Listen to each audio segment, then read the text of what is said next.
for today's video is maghimo tag kinilaw nga bulinaw kay nasuguan ta sa atong Don William. So karon ang akong gipahimo ani ang ako rang kuan stepdaughter kay di ko kabalo. So iguro ako mag-video, magtan-aw. Iyan ang gibutangan og pipino. Gibutangan niya og limonsito, biyasong og daghan kayo nga Bombay. Kaya ako nagsugo nga butan siya daghan nga Bombay no.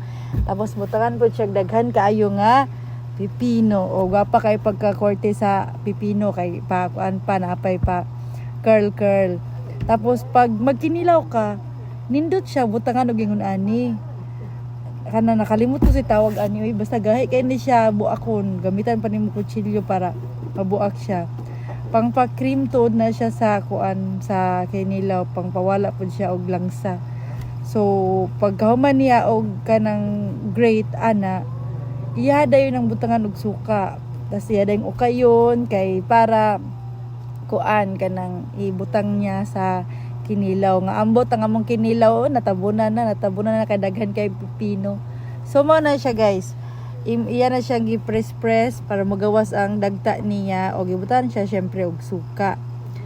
Okay, siguro kuan kanang para malami gyud ang atong kinilaw. Actually ako di ko kabalo magbuhat ana. Simple ra gud na kayo pero dili na ko feel na magbuhat so kailangan ako manugo.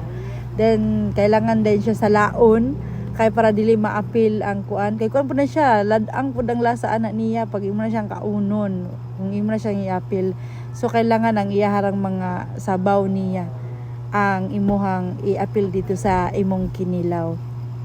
Kita mo na kita mo nang kuan kanang laki mi mo na ang sudan namo og kinilaw nga bulinaw tapos ukay-ukayon na gyud na siya maayo daw grabe ukay-ukayon. Nakatabad man ang longganisa. Mao po ng Paris, napoy isda. Mo na mong sudan karon na pamahaw. Dapat gani ang kinilaw, butang lang siya sa udto or gabi pero ambot nga napamahaw ni siya paingon.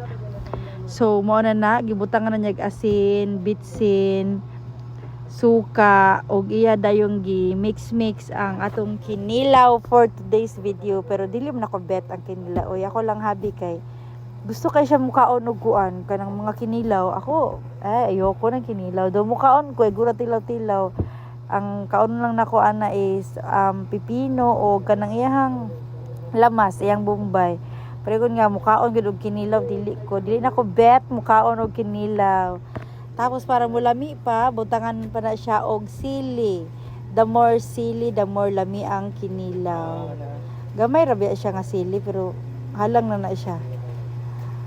Kailangan na siya pisaton kay para ma-feel gid nimo ang lasa sa sili, diba? So maayong buntag sa tanan, mangaon na ta later. Gibutang ag asin. Unya ako lang ni siya gi-voice over kay di man tag ko na voice over, yan namin mga music.